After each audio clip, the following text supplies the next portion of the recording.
In today's video, I'm going to teach you how to add page numbers in Microsoft Word.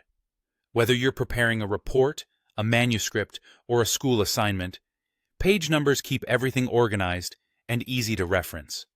Let's walk through it clearly, from start to finish, so you can apply it with confidence.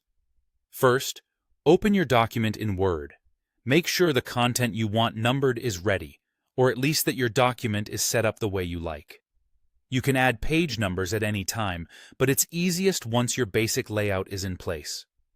Next, look at the top of the screen for the ribbon and click the Insert tab. This tab holds tools that add elements to your document, things like pictures, headers, and, in our case, page numbers. Within the Insert tab, find the Header and Footer section and click Page Number. This opens a menu with placement options. You'll choose where the numbers should appear throughout your document. If you want the number in the header area at the top of each page, select Top of Page. If you prefer it below your content, choose Bottom of Page to place it in the footer. Page Margins puts the number in the left or right margin, which can be useful for certain layouts or book-style documents.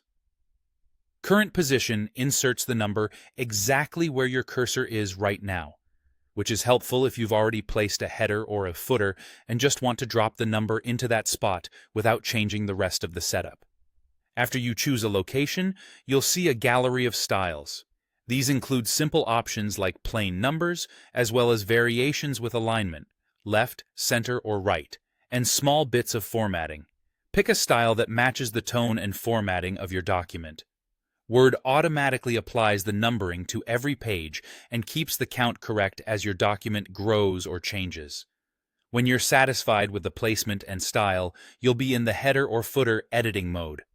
To finish, click Close Header and Footer on the toolbar, or simply press the Escape key. That returns you to your main document so you can continue writing and editing without accidentally changing the header or footer.